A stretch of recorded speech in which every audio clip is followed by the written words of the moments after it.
crawl up into my spot, dude. But wow. Okay. It's been several months, and I don't want to feel the need to apologize because like this is mine.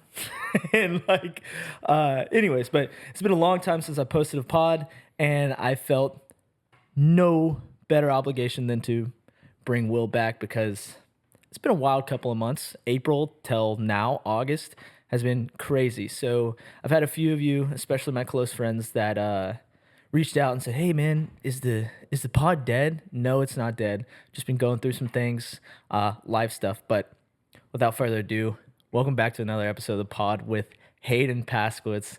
I got my boy Will here, like I said, and man, let's get into it, dude. Let's do it, man. So, dude, my latest obsession, and you know this, is the North Pond hermit, dude. So I actually ended up like, and Will's from Maine. If you didn't watch the previous, podcast with us too, so he's well aware of the North Pond hermit. But if you aren't aware, I'll let Will give you a brief synopsis of this absolute legend, in our opinion. Oh, wow. Okay. Yeah. Well, first of all, it's good to be back here. Sweet. Thank you for having me. Dude, thank you for coming. You saved the pod. It is such a pleasure to be here, as always.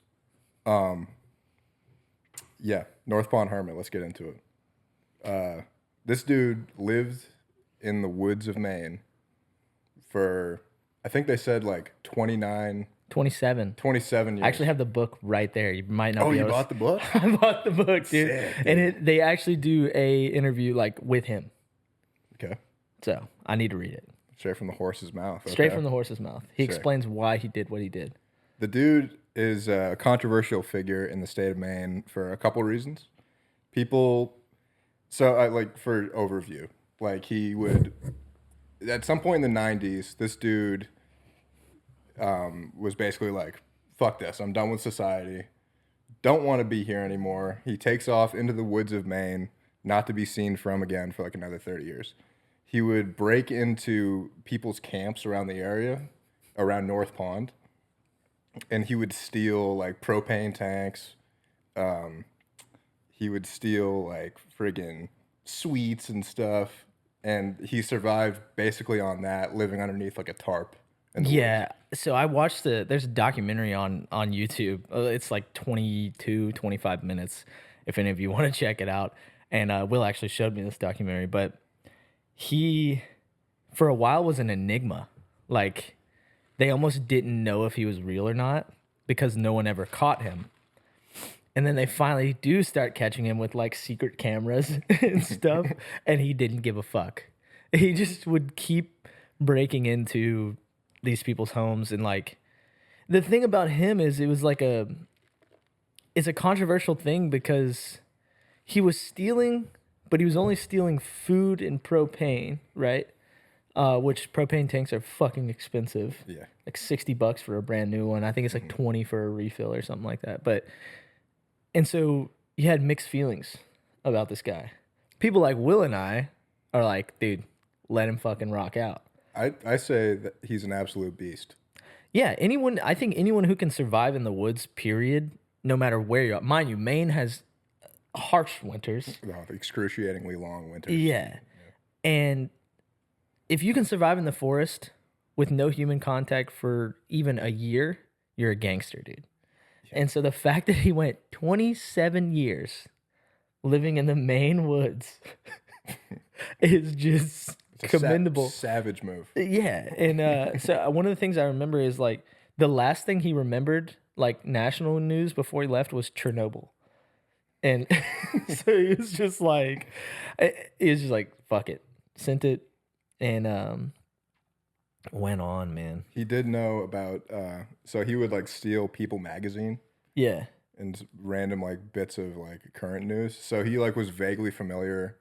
I actually watched an interview with like a police officer that detained him, and she said that he knew who like the Kardashians. Yeah, were. that was in that clip. Dude. Which is kind of depressing. Yeah, of all things he would know is freaking Kardashians, but no hate on. Yeah, I think no, I mean all hate. No, but anyways, so what I think is like so crazy about it is like all men at some point have that urge to just disappear, and he acted on it. And not only did he act on it, he crushed it. Like I don't personally have any friends that I think, or even myself, that I think could just like disappear. No. I mean, I have a few homies that are like low key. Like I'm sure you have those friends that like you hear from them once in a blue moon, and they're just like, oh, dude, like I have a buddy named BJ. BJ, if you're watching this, I know you've checked out a few of the pods. You can't find that dude unless you seek him out. He doesn't answer his phone. He doesn't answer text messages. But like when you find him, it's the greatest thing ever. Like, but the thing about him is he's just like a grinder, right? Like, dude works extremely hard, just beast. But good luck. You gotta send like a fucking carrier pigeon to get this dude. What would your plan be? Like if you really got fed up with life to the point where you're like, I'm fucking out of here. What's Dude, your first move? I have, like, don't get me wrong, I'm a patriot. I love America, but I have like this super odd fascination, and it's got to be from just my heritage. I love Italy, and the idea of like living in a coastal town in Italy, simple life, simple foods, things like that is just it just scratches an itch for me. Like I actually just saw a TikTok this morning of like old school, just like European architecture where it's super bleak, right? Like it's so simple, but like there's something about that I see it and I'm like, this just feels good, you know? And I was really thinking about it recently because my buddy Peyton's mom, Miss Kelly, shout out Miss Kelly, she watches the pods. She was in Greece and there was this like old salty dude just like driving them around on one of those like skiffs, and I was like, dude, that's me. He had like a cool hat on, a fucking big white mustache, just like a half button down shirt rolled at this. I was like, dude, that dude is living the life. And I know I'm rambling a little bit, but that's part of the part of the pod. And dude, those people live longer than us. And I think a big reason behind it, other than the fact that they're super physically active just because of how their cities are laid out and things like that, but like they live such a simple life that when you're just chill and your stress level is low, of course you're gonna live to 100. You know? Yeah. But so what would you do, dude? I would probably try to replicate the Northwood. I would be North Pond Hermit asterisk. Yeah. Number 2. I would have to find my own pond. Like I would try to The pick East Pond. Yeah, I'd try to find one with like a cool name. Yeah. And then I think I would just do the exact same approach. Well, what's crazy is like the town that he lived in is called Rome, Maine. That's wild. Yeah. Well, there's like a Paris, Maine. Oh, really? Rome, yeah.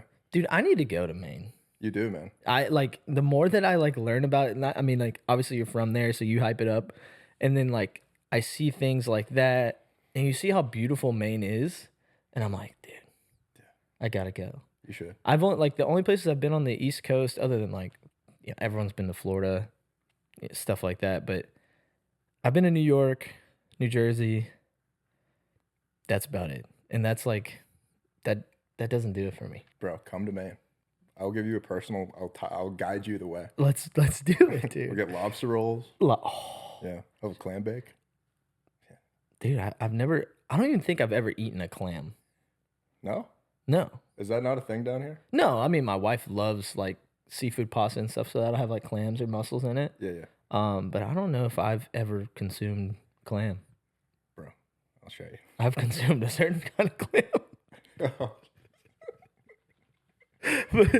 but so you recently just took a trip back to Maine. What and I mean we've talked briefly about it on the boat, but what was like, how did that feel? Was it like a reset, or did it just like feel like you just like plot back right where you were, dude? It was good, dude. It was good. Like it's definitely weird going away from home and then returning after like an extended period of time. Yeah.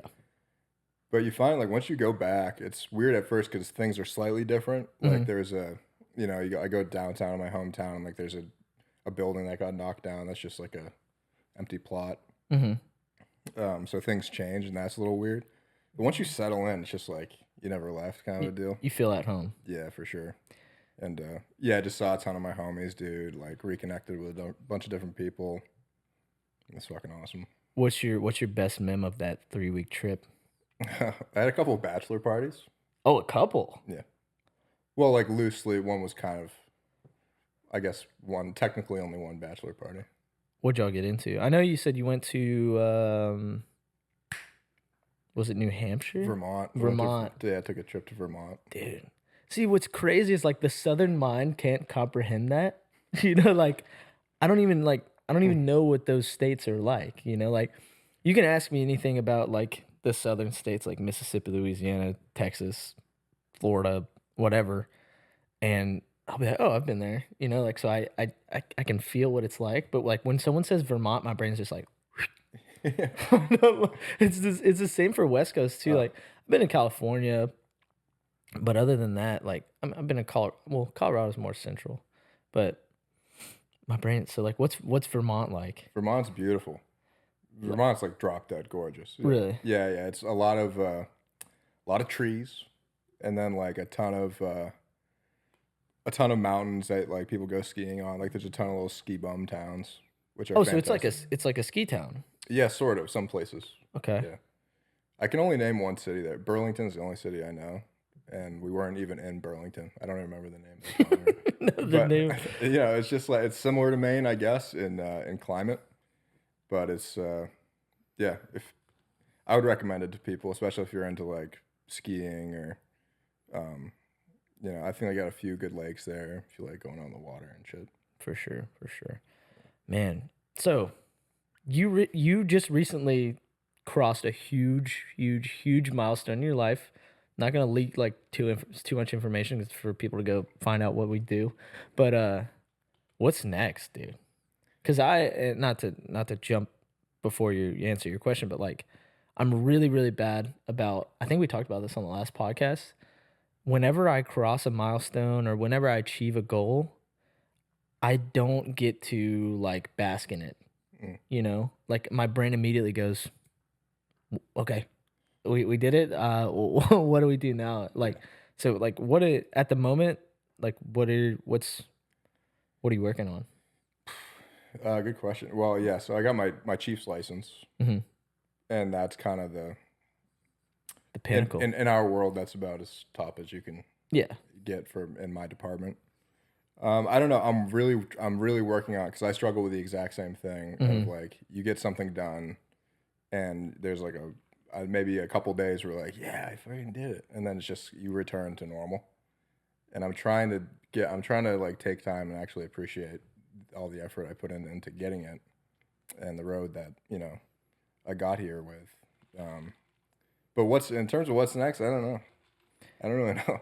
What does that feel like to be at the pinnacle? Because I don't think I've ever in any of my endeavors, like bodybuilding, running, what have you. I don't think I've ever gotten to the pinnacle of anything. Like I'm not a pro yet in bodybuilding. I'm obviously not a top level runner. So what did that feel like? Like when they said, "Okay, you passed." When I passed, I was friggin' pumped, dude. Yeah. Yeah, I don't know if I would say I've reached the pinnacle in anything in life either. I guess technically with my license, but I think the emotions I felt after were mostly just a sense of like relief. Yeah. And I find that with a lot of my goals, like if I get through something that I've been working on a long time, there's like a hurrah, but it's mostly just sweet relief that it's over and I got through it. Yes, I suffered, because I'm currently in the process of studying as well, and I watched Will study, and it's brutal, right? Like it's not traditional studying like that. If you went to college or even high school or whatever, it's not the same type of studying that like normal people do. It's literally staring at a screen and answering the same questions. For me, I've done 10,000 questions in the past month. Yeah. Which is crazy to say. right? So it's a really really brutal process. So I can totally understand the whole sweet relief, because right now I've been struggling a lot with.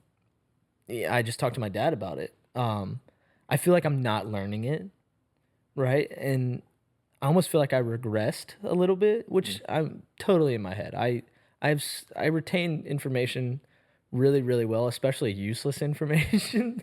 But and so I think I'm just being impatient. But so when you passed, it was like a sweet relief sort of feeling. What did it feel like when you got to work? It felt pretty great. You guys had donuts waiting for me, which I was did. I hooked him up with some voodoo donuts. If you ever had voodoo donuts, fucking amazing. which was a huge bro move. Made me Yeah, feel very special. of course. Appreciated that. Yeah. I mean, in terms of my job, like the license, it didn't change a whole lot about my job. Yeah. I think that it kind of like it made me feel a greater sense of like responsibility, almost. Yeah, I don't know. I think I'm a pretty responsible person, and Of I course. take my job really seriously. But this was kind of like, now that I have the stamp, I feel like I have to own up to that. And I'm also one of the youngest people in the company the Chiefs license. with the Chiefs license that I have. And Is there so, anyone younger than you that has it? not that I'm aware of. Yeah, I don't. I haven't even thought of that until now. Yeah. Like, damn, And so, fucking, thanks, bro. that's sick. And so I think I'm more like, I feel like I'm like the new chief on the block, and so I got Yeah. So you feel like you almost. I don't want to know. I don't want to say that pressured is the right word, but there's a standard that you want to uphold, right? Like, hey, I'm here at 26, 7, how, me. yeah, 8, I'm 29, brother. 29. Yeah. Oh yeah. Come on. We talked about this. We How did. old? You're like, you're old as fuck, bro. Oh, dude, 29. I don't know why I just had a brain fart. You're good, bro. So yeah, you know your standard, right? So that, I mean, that makes sense. That, man, and I really struggle too, because I don't know, I've said I've struggled with things. So let me get away with that. But like something that bothers me a little bit is like I'm not fully in love with the industry, so it's super hard for me to like put maximum effort into that. Although the nature of my being is that I take pride in my work, right? Like I don't want anyone to be like, "Oh, he sucks," right? Cuz one of my, biggest goals, or like largest standards that I hold myself to, is like, don't be a loser. Like, and I know that's a really harsh term to use, but like if I deem myself a loser and I hold myself to a really high standard, I'm probably a loser, you know? And so dude, I get what you're going through. Yeah, it's interesting, the psychology of not being a loser. Like, what's your definition of being a loser? Just like a bum, dude. Like if you, I mean, I know that's another buzzword too, but if like, I feel like as an adult, right, you should be a capable, accountable person, right? And I feel like if you're whatever age, right? Like I'm still young, 25 years old, even 29 's still young, but I feel like you should be someone that contributes to society, like an actual contributing person. So a loser to me would be someone that's just like a freeloader, like not good at anything, just kind of floats through the abyss, right? Which, more power to you, because I don't wish I could be a loser, but I wish I could have so little care that these sort of outside influences don't bother me.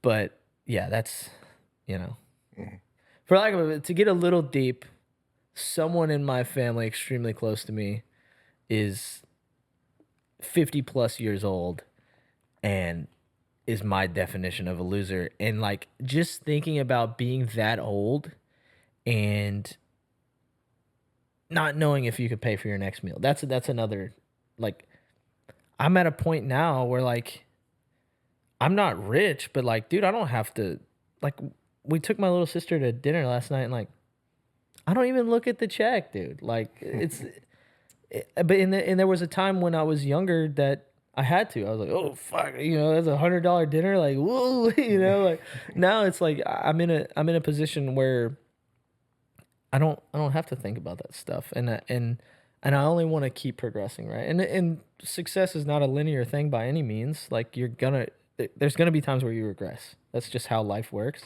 Yeah. But I guess another definition for being a loser would be just like going backwards instead of going forwards, right? Being complacent. But I think you're in no threat of being a loser. Right? No, I think I'm too dedicated, right? And not to cut you off by any means, but Amanda and I were actually just talking about this last night. Like, as a man, right? We have this overwhelming urge to uphold your standards, right? Like, we were talking about my last prep. My mental health was extremely bad. Extremely bad because the crew that I was with on the boat, I didn't get along with very well. And so it like living with those guys, for half the year while being in an extreme caloric deficit, I like, which takes a toll on your mental, physical health, all of it, right? So my mental health was in shambles for 4.5 months while I was on prep, right? And so we were getting into it, and part of the reason it got that way is because I'm trying to be a great husband, or at the time she was just my fiance, but I was trying to be a great fiance at the time. So like working hard to keep food on the table, keep the lights on, stuff like that, while also pressuring myself to be really good at my hobbies. And so I feel like as men, like that's something that not a lot of people talk about. The fact that we're stretched in so many different, directions while having to just keep it all together. Right. And I feel like that happens to a lot more people than they care to admit. And so I think some people's mental health is probably not as good as they want to admit, like certain people are struggling with certain things that they'll just never say because they're too afraid to, right? Like something that I can vividly remember is like, so when I was 21, my parents kicked me out. And I remember being so scared to tell my boys because I thought, and this is just like, you suffer more in your mind than in reality. I thought they were going to be like, oh, you fucking idiot. Like, why would you do that? Immediately as I told them, I was like, boys, I fucked up. Every single one of them, even the ones that we're all close. We've been boys forever, like since middle school, and we're all mid-20s. So that's a long time, which I'm extremely blessed for. Every single one of them was like, dude, you have a spot at my crib. Every single one of them. Yeah, good homies. Yeah, of course. So, man, on a lighter note, is there anything that you're like currently obsessed with? I know you sent me the this spelunking, dude. How did you get into that? Wait, sorry, I missed it. The spelunking, dude? Spelunking, dude? The going into caves, spelunking. Oh, is that what they call it? Yeah, it's called spelunking, dude. Yeah. I didn't even know that was a term. You didn't know it was a term? I was like, what the fuck is this spelunking? Yeah. Yeah, dude, I've been crushing those videos. How did YouTube just feed you that? Yeah, it was like, don't watch this if you're claustrophobic or whatever. And it was like a dude that was he's like on his belly and he's in like he only has enough space in this cave to like fit his head in, the rest of his body. And it's like water up to here at the bottom of the cave. And I was like, what is this, dude? So it just kind of scratched that itch for you. And the title of his channel was something like, Adventure Cave, whatever. And I was like, yeah, fuck it. Yeah, they're like, check it out. I watched it and I was, man, those guys are crazy. They're wild. Yeah. I think the term for it is called reckless abandon, right? Or that's like a common term. And I think the older you get, the less of that you have. It's like a lot of times there's certain skills that if you don't learn as under 10 years old or even up to 10 years old, it's way harder, right? Because there's a sense of like protect myself, right? So I feel like those dudes just don't have that. Like they're like, fuck it. It's the same for like Alex Honnold, dude. Like, who can climb free solo up a straight wall with no rope, no nothing? Like, you gotta have something's like miswired in your brain. Yes, it's something's up. Well, I think because he's been climbing, Alex Honnold's been climbing since he was like a baby, See, that's what I'm saying. and so they were. I think like kind of a theory on that was that that part of your brain that triggers that flight or flight response. I don't know the term for it. I'm not that smart, but the the theory is that like he's done it his whole life, and he's overstimulated that part of his brain so much. That fuse is just Yeah, it's just he doesn't feel it. And like I yeah. remember I watched one, I think it was like a PBS program or some shit where they threw him in like a, I don't know what you'd call it, like an MRI or something, and they were like looking at his brain, and they were showing him images that would normally like, Trigger someone? yeah, like a jump scare stuff. Yeah. I don't know what they showed him or anything, but he was just like flatline the whole thing. And like, here's most people's brain when they show it, and like that whole part of their brain was like lit up, and his was just dark. Dude, that's the same thing that happened to David Goggins, right? So Dr. Huberman, if any of you know who Dr. Huberman is, he is a scientist at Stanford, and they have a brain study, right? Like I want to say one of his specialties is neuroscience, things like that. And so they put Goggins in there, and the way his wasn't exactly like Alex Honnold where it flatlined, but it was like the way he reacted to fear was completely different than everyone else. And they showed him, he told them, like, because they ask you, like, are you afraid of anything? Right? Mind you, they're not going to show you the exact things you're afraid of because then you're like, you're ready for it. But he's afraid of sharks for whatever reason. And dude, I want to say the way he reacted was almost in a sense of like fight back, you know? And most people, when they see those scary things, it's the flight response. And just certain parts of his brain lit up that they were like, dude, he does not react like the average human. So that's very similar to Alex Honnold. Is there any crazy feats like that like you want to do? Like I just texted my boys the other day, and I was like, would any of y'all be down to climb a 14er? And that's the 14ers are like, I guess it's like a 14,000 foot mountain.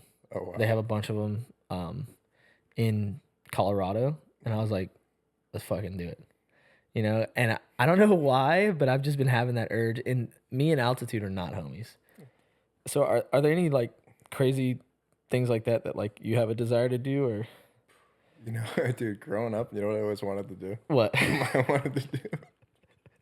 I always wanted to get those wingsuits, like the squirrel suits, and just.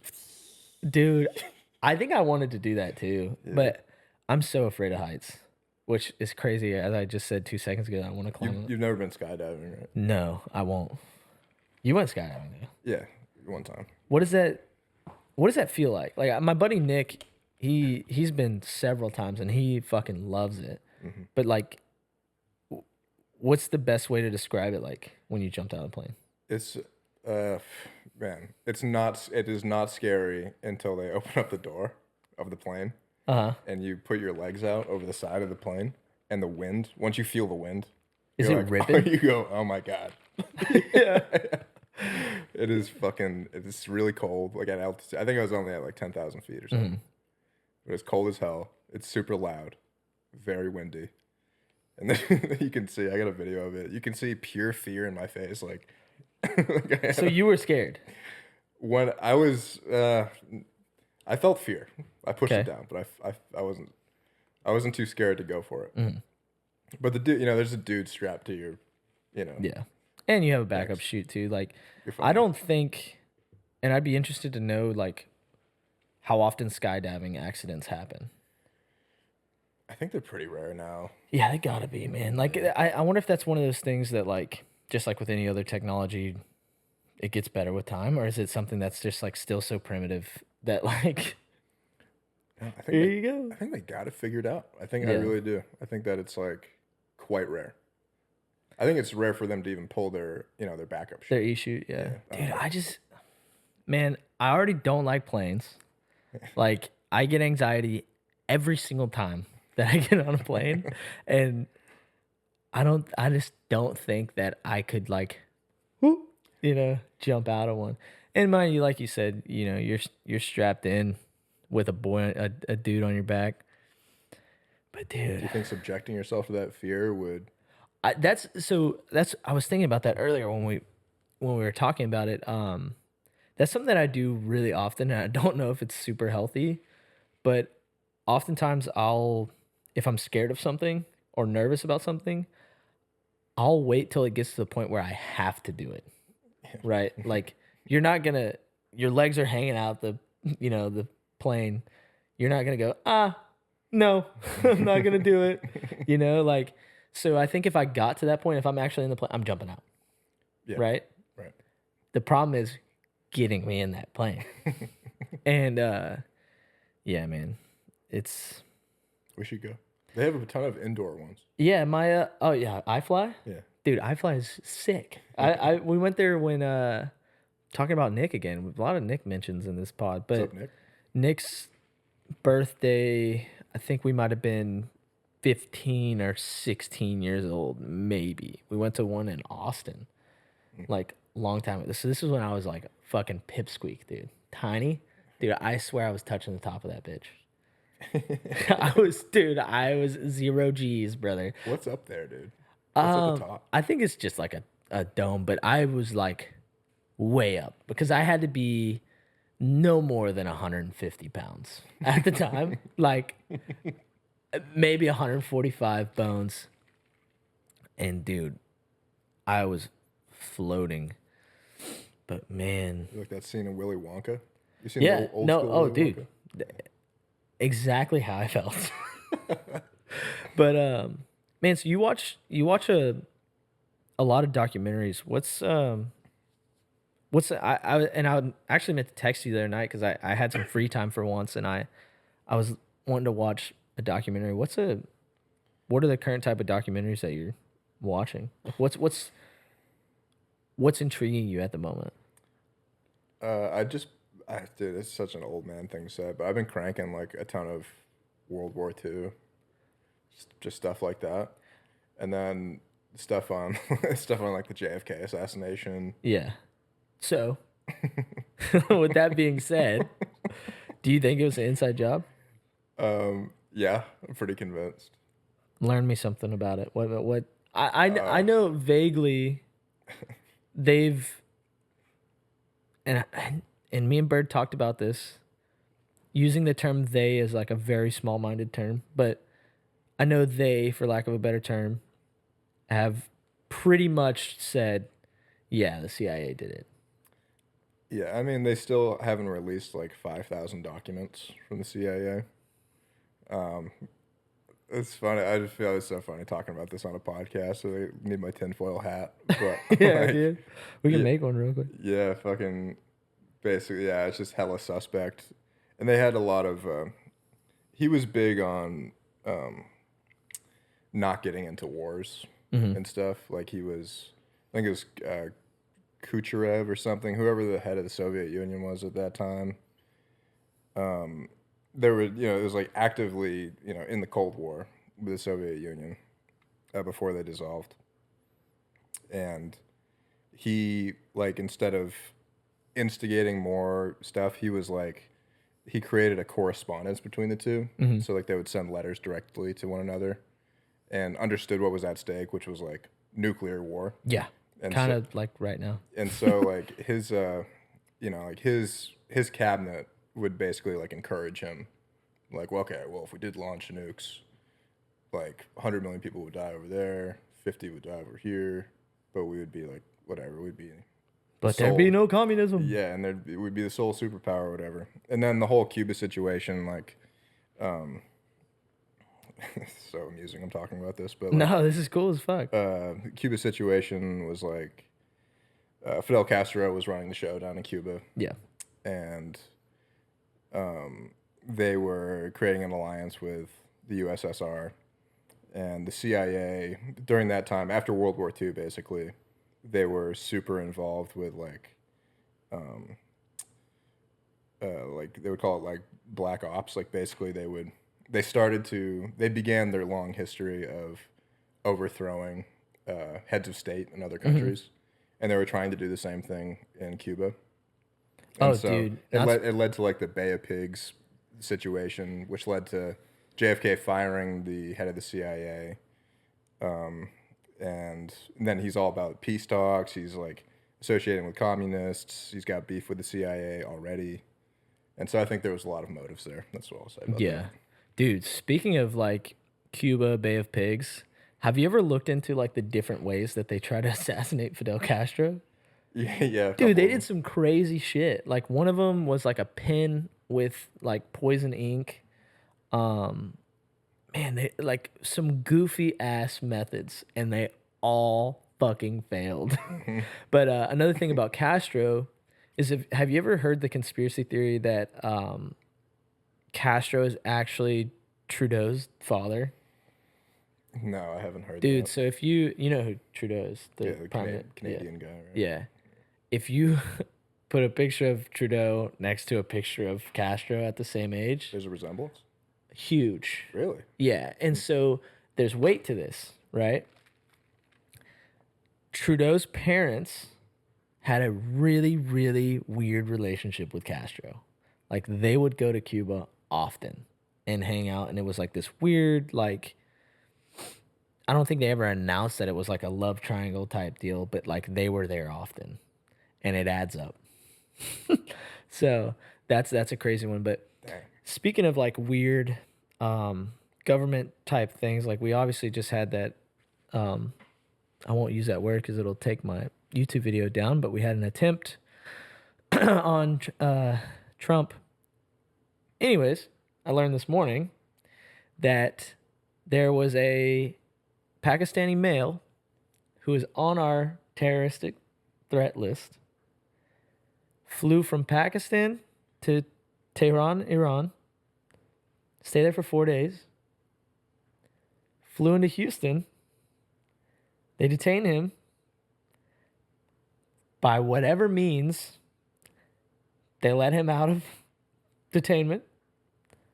Not 48 hours later, he gets arrested for conspiring to assassinate Trump and other government officials. And they let him slip through the cracks. Dang. Dude, I feel like we're in such a, like, to not to stick on the government thing, but like I feel like we're in such a weird time right now, and I'm not vibing. You know, like on one hand, it's really cool to live through historical things, but on another hand, like it's hard to ignore them, right? Like my wife has the best mindset ever. Like she can just doesn't care, right? Me, I don't know why, but like I'll catch myself like laying awake at night, like, dude, what is going on? You know, when mind you, we're such minute like people. Like it's not gonna affect Will's life. It's not gonna affect my life. Hopefully, yeah, hopefully. Yeah, you not. hope, but dude, Yeah, I don't think you're alone in that general national anxiety. Of like, dude, okay. it's really, really, really weird. I find myself just like it's probably not the healthiest thing. I just dissociate most of the time. There was a I period. avoid the news like the plague. Yeah, most of oh, I won't. I dive that's in. something that I won't. But what's crazy is a lot of it just finds its way to me. Like I don't engage in like political social media, but somehow it just like always ends up on my fucking For You page, stuff like that. And then like Dang. it works to perfection on me because I get angry and then I dive deeper into it. But man, Yeah, I would definitely keep it in check though, because you can go down as many rabbit holes as you want. yeah. It's in your pocket 24/7. Mm-hmm. Yeah. As Have long you as, ever fallen into something like that? Has there ever been a time where you just like went full anarchist? full anarchist? No. No, like or like not necessarily full anarchist, but has there ever been a time where you're like, man, shit's fucked because you just like kept falling down. Yeah, I mean, there's a lot of, stay on the YouTube algorithm long enough, it'll feed you some. Dude, apparently there's like an iceberg of conspiracy theories and like the like governmental conspiracy theories, and like the whole like Pizzagate stuff is just like the tip. Like I saw it's like a flow chart, and there's like all this stuff, and dude, like it's just scary to think about. Like I don't want to know. Like Yeah, right. I think I want to take the ignorance is bliss sort of route, but dude, I completely jumping away from that, but I saw a term yesterday that I know you'll fucking love, and you might already know it, but like I want to say it's when a horse is the dad of like a bunch of different what are they called, foals, but you call it siring when you're siring children, dude. I think that is the coolest shit ever. Becoming a sire. Yeah, dude, you're just pumping out babies. But is there any? I know we talked about goals earlier, but is there anything that you're looking forward to at the moment, like Yeah, life wise? Yeah, a bunch of stuff, dude. Bunch of good stuff. Couple of the bands that I play with in Austin are talking about like going on little tours and So stuff. is that confirmed yet, Not confirmed yet, but we're in the works. dude? Potential Alley and the Wild Geese show, Halloween in Houston. Yes. And I will 1000% be there, dude. Tentatively. I'm not sure if it's confirmed yet. We gotta sell like, I think we'd have to sell like 35 tickets or something. Well, you'd have for sure 2 or 3, depending on if my dad goes. Yeah. So that leaves 32 left, dude. Yeah. I'm not sure, but yeah, looking forward to like just keep on pursuing the music stuff. Some family news. But I'm not going to talk about it publicly on the podcast. Yeah, for sure. But some really good, exciting stuff going on there. I'm like, we're not talking about that, but My mom might watch this, so yeah. I'm super excited for that, dude. I think that's like, so I've been like pestering him about it, but dude, last time we did a pod, you had just gotten out of your creative slump, on the guitar. Do you feel like you're progressing more now? I know a few watches ago you were like, dude, I finally made a breakthrough. Mm-hmm. And it was super cool. Is there like anything that you've been able to work on in the past month or so? Yeah, I've kind of found cruising altitude back in my practice routine. Yeah, like the couple things that I showed you that I was getting excited about. Yeah. A lot of small little victories like that. Just back on the grind. What would you say is like as far as like your guitar history goes, what was the most profound thing that you learned about the guitar, dude? Like when was there ever like like an aha moment? Oh, when I developed thumb independence, like true thumb independence, Mm-hmm. which is basically like your thumb is playing 5/4 6/4, like it has almost like it's just on autopilot. Yeah. And then you use the rest of your fingers to like play rhythm and lead. Mm-hmm. The boom chick style. Yeah. Once I cut that barrier, You were like, it was like, yeah, this is gonna open up for me. and how did you break through that? Like Oh, just like hours? fucking hours. Yeah.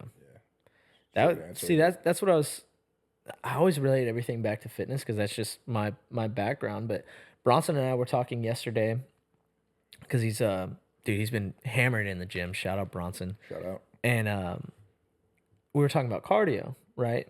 And it's real easy for like runners or different things like that to look at like just distance, right? Like he was talking about how he likes to do a 1 mile loop. And I was like, dude, when it comes to cardio, as far as like bodybuilding, just regular, even just cardiovascular health, time on foot is king, right? The more time you can do, the better it is for you. No matter if that's at a high heart rate zone, low heart rate zone. Everything has its place. So yeah, I guess that's it. At least for me too, when it comes to guitar, because I feel like I've been making some breakthroughs too, which is fucking dope. Finally, and but yeah, it's hours. It's like hours in the gym, hours on the guitar. Yeah. But dude, yeah, I was finally able to jam on the backing track, dude. I saw your text. I was like, yes. Mine, it's like nowhere near you, but like just making noise that sounds good. Coolest feeling ever. Couldn't agree Like I more. just had I had the backing track just like sitting next to me, full blast, beep beep beep beep. You know, like, and man, that's awesome. Yeah, fuck yeah, dude. It's so sick, Pumped. We should jam sometime. dude. I need it. So Bryson, one of my other buddies, I think he said he's gonna give me an amp, so I'll finally be able to play the Squire, dude. Let's go, dude. And then it'll really Hato Ray Vaughn. Let's go. Let's go. But I'm thinking about buying one this week. an amp. A guitar. You gonna buy the D28? Considering I'm gonna go shopping and Dude, see if are anything you speaks are to you me. gonna go by Danny D's, dude? I'm gonna go to South Austin Music. Dude, I need it, man. I know we're talking about music, but something we talked about the other day, before we run out of time, is coin collecting. Yeah, oh yeah. So are you officially gonna get into that, or are you I've got my setup ready at the apartment. really? Yeah, so well, it's just like a binder with a bunch of plastic sheets in them. Mm-hmm. And, What are your sights set on at the moment? The there's a specific. So me and my dad got into it together. He got into it for like a number of years, and then he kind of like has been talking me into joining him, and Been poking the bear, dude. he's been poking it, and then he finally. I was like, okay, this is actually kind of dope. What was like? What about it? Were you like, oh shit, that's kind of cool? I think just he started by showing me like pennies and stuff, which is cool. The wheat pennies. Yeah, yeah, like wheat pennies and then all those old school ones. Some have an S on them, whatever that means. I have no idea. Beats but, me, brother. But he's got like a full, and I'm like, oh, this is cool. Yeah, pennies. But then I think when I started getting into like the international coins, like he started showing me. Oh, he has like euros and stuff. Oh, he has like a lot of like not just euros, but like. So he's big daddy coin collecting, dude. Oh yeah, he's big pimping on the fucking coins. Does he have any of like the Chinese ones that have the square in the middle, dude? Probably. I haven't dug through his old jam, but Dude. I'm gonna get started. I think I'm gonna do like $50, Mm-hmm. and then start there. Mm-hmm. Those big $50 ones. My great grandfather, or he's like a step great grandfather. He passed away last year, I think. But he would always give us like whole dollar coins, like when we were kids. And I don't know where the hell mine went. But dude, those things are hefty. They're like, they got to be an inch and a half across. Yeah, they're rugged. They're huge, dude. And I wish when I was younger I could have appreciated that. So like same thing with my stepmom's grandma, Mama Betty. She passed away a couple of years ago too. She would always give us $2 bills, right? And she would write on like that was like our Christmas card, you know. And I wish like as a kid I could have appreciated how cool those things are, because like I don't even know if you can, maybe don't quote me, but I don't know if you can get them anymore. I'm not sure. Like I don't know if the mint makes $2 bills. I know. I think those were discontinued. They have to be. Yeah. I'm wondering how long it's gonna be until they discontinue paper money, dude. We're getting closer and closer, aren't we? I think we are, right? Like, cause even if you, like, we're all familiar with the fact that like your money's not in the bank, right? Like they only have in their vault, they only have X amount of dollars, right? So technically, if everyone came in and was like, I want all my money, they'd just shut their doors.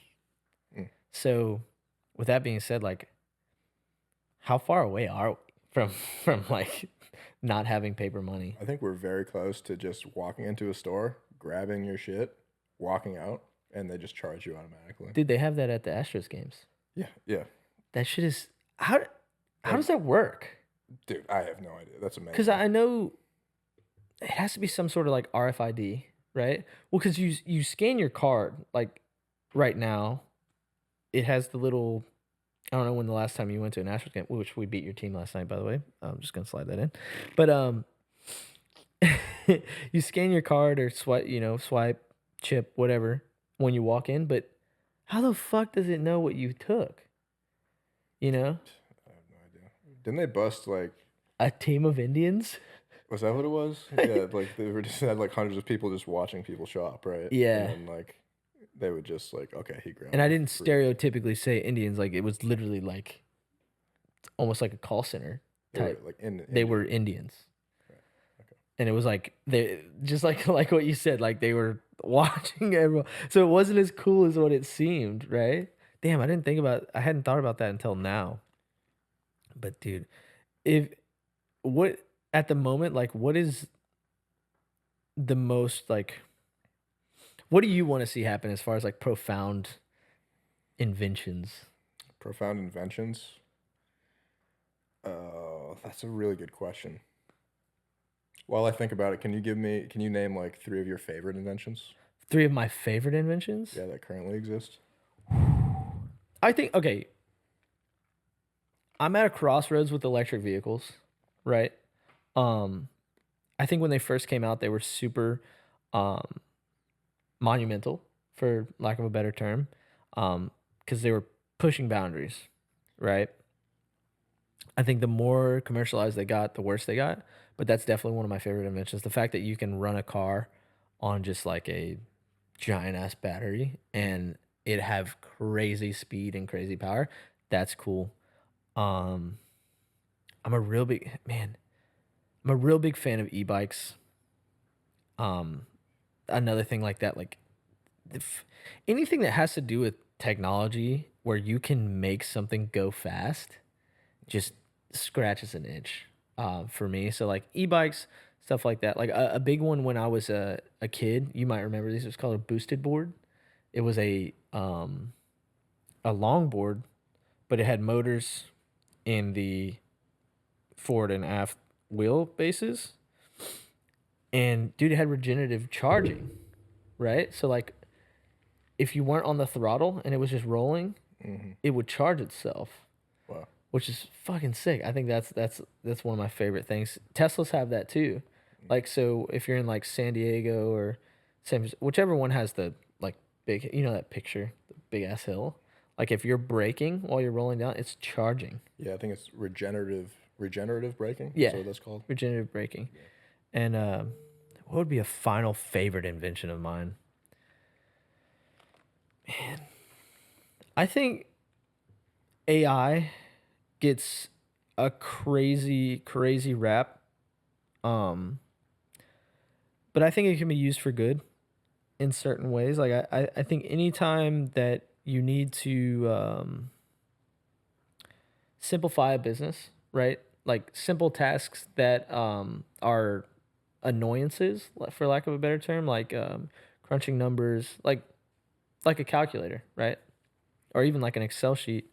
I think AI for things like that, or even having almost like a assistant that doesn't give you any jabberjaw back, dude. I think that's pretty cool. One of my favorite inventions of all time. Those tennis rackets that like electrocute bugs. That's one of my Dude, see, you're thinking outside the box. That's just, I mean, that is one of the greatest. Like, what a clever idea. So useful. Dude, I think I just saw I just saw an ad for like it was like 50s inventions. I feel like we're out of that era of like inventing cool things. Like there was definitely a time period where inventing shit was like the coolest thing ever. Like have you ever looked at like when they were trying to invent like underwater propulsion? Yeah, I did see that. Actually. Dude, like people were so much more don't get me wrong, like we're in a very creative era as far as like online goes. Like you have more photographers, you have more videographers, you have more just like internet creators, period. But I feel like people used to invent shit far more. Like everyone was trying to simplify life. And that Bring that back. Yeah, couldn't agree more. We need cool things. But I know you don't have much time today. You know how we end these things, dude.